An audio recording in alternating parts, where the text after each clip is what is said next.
And even if I did, I'm sure nothing would have happened.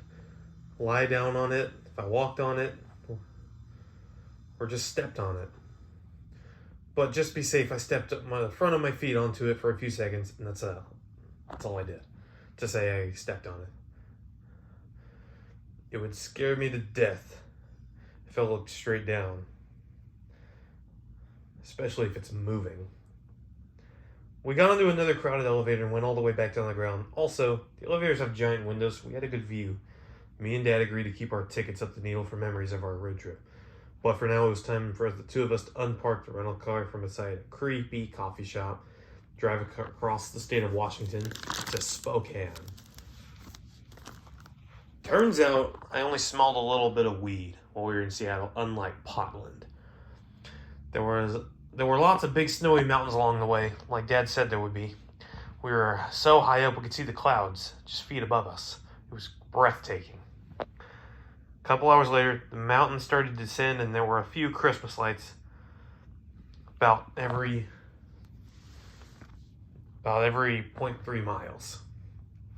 But the winning light we saw all of a sudden was Barney the dinosaur. We're like, hey, it's Barney. He was waving just in the middle of the farmland. It was dark out. We're like, that is so money. We passed all the Christmas lights. We drove straight through the city of Spokane. Me and Dad already thought it was such a cool, decent-sized town. We both liked it a lot. There it is. Our hotel was just a little ways away from downtown, and it was also near the Spokane River. Now that I've been there too, I think Fargo was very much like Spokane. Dad and I looked up places for us to eat at. We decided to eat at Outback Steakhouse. What was even cooler is that it turns out it was in a mall. Northtown Mall. If anybody from Washington has heard that. The moment we saw that Buffalo Wild Wings was there too, we're like, forget that. Our service was already much better than last night. There were a lot more waiters, and our waitress was really good. Since this was an Australia-themed restaurant, I decided to joke around a bit. I'd like a Sprite if you please, mate.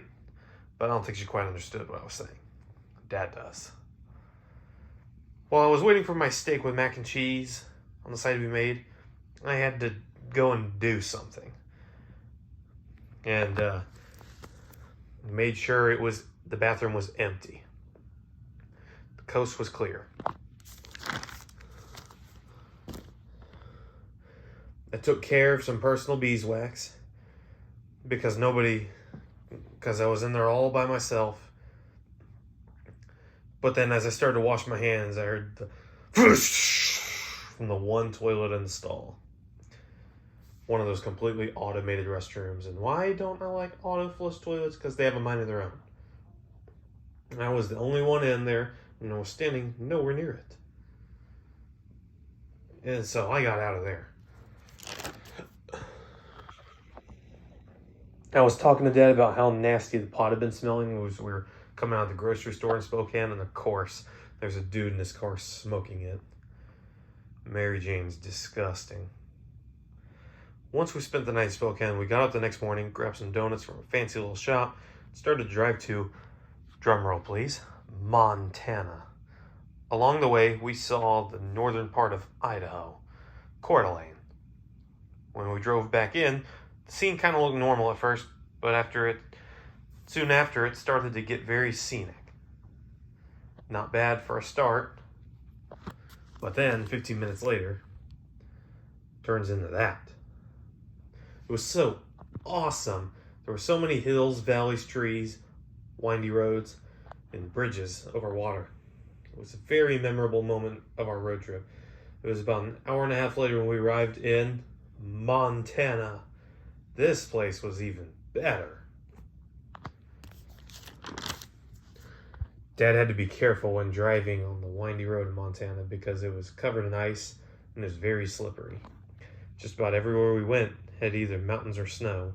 Lots of times, both. Montana, however, had the most of these things. That's probably as accurate as I can get when drawing Montana. Very bendy. This was one of the most one of the best places we've gone to on a road trip. It was perfect. Once we were a little ways in the Big Sky country, we both stopped at a travel center. It was a big one too, with burgers, custard, shakes, and souvenirs. One of those coin makers. It's a lot bigger than it looks. Since there was a convenience store inside, I got some chocolate milk for the ride. Also texted my friend Kendall, see if she could guess where I was. Told her she used to have a favorite show a while ago, and this place was the girl's last name. You know, Hannah Montana. She said, Montana. There were so many rivers, cliffsides, heights, and lots of other scenic views. People have never been to this very natural state. Let me tell you, they're missing a lot. I'm talking about people like Mom, for instance. I was calling, telling her all about it. After a while, we got gas in Missoula, a town that lies beside some tall Rocky Mountains, and we started to drive to another small town called Helena.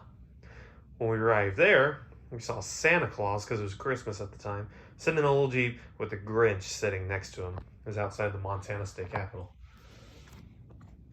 We also went to Burger King in Helena, and this time we actually ate, unlike New Mexico. Dad promised he would order me 2 double cheeseburgers and 10 chicken nuggets as long as we didn't order fries. He had a deal. The burgers are pretty small anyway. When I got my drink, I ripped off the reward on the cup. And what was it? Not just fries, but chicken fries. I decided these could replace my fries. I threw the slip of trash away, forgetting my reward was on it. So I sifted through the deep trash can, but I couldn't reach the reward. Dad thought I was insane. It was such a disappointment. But it's funny when the frame was stuck to my arm. He was like, Jack, what are you doing? My meal was still very yummy, though. It just would have been a little better if I were able to turn in my chicken fry slip. Montana's gorgeous, phenomenal. A couple hours later, we took our last looks at all of Montana's Rockies. Once we crossed into Idaho for the 3rd time on our trip, the mountains didn't go anywhere, though. They followed us. We made a pit stop at the Welcome to Idaho sign again, but it lay some pretty deep snow. As you saw a while ago in the last part, I tripped in it.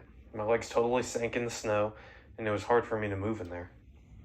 I got myself stuck. And Dad's like, Jack, get out of there. You never know what's under there. Ugh. Dad told me it can be dangerous if you step in very deep snow. It's because you never know what could be underneath it. He said there could be a road sign completely hidden. Or there might just be a lion's den or something silly. Then off we were to a town called Pocatello, if anybody's heard that. After we checked into our hotel in Pocatello, me and Dad tried to figure out what we wanted for dinner. Again. There were lots of restaurants to choose from, even Texas Roadhouse, which I'm not a huge fan of. We decided to go with Chili's. I'll be right with you guys. But she was not right with us. She just was chatting up a storm with these folks. We're like, she has 30 seconds. There were stooges sitting at the bar. We're about to walk right out of there. Dad counted about 28 seconds, and she seated us. But she didn't even offer us anything to drink. We were the only ones even dining. Friends from high school told me that quesadillas at Chili's are delicious, so I decided to give them a try. But I couldn't find them anywhere in the entire menu. Couldn't find anything I wanted to eat, in fact. And I really didn't see any point in eating here. And I could tell the service was going to end up like B-dubs. Dad felt the same way. When I got out of here, yes. So we went to eat at Applebee's. That wasn't the most impressed with Applebee's. Maybe Burger King did it for us. Although it was in a very pretty spot. We spent our last night in Pocatello and started driving back to Salt Lake City. This has been me and Dad's longest road trip yet. After this trip, I was at 36 states. And now, I'm at 41. Well, when we went back to Salt Lake City, I told Dad there was still something we hadn't had. Chick-fil-A. So Dad drove about 15 minutes across Salt Lake City to get to Chick-fil-A. We walked inside. It was like the most crowded place ever. Not even that. There were people standing everywhere. There's only one open table. It was maximum capacity. I was like, Dad, I am so sorry. The line was long. Everything. And I went back to the airport and saw lots of familiar cities. Seattle, Portland, Boise, Missoula, Spokane, Pocatello.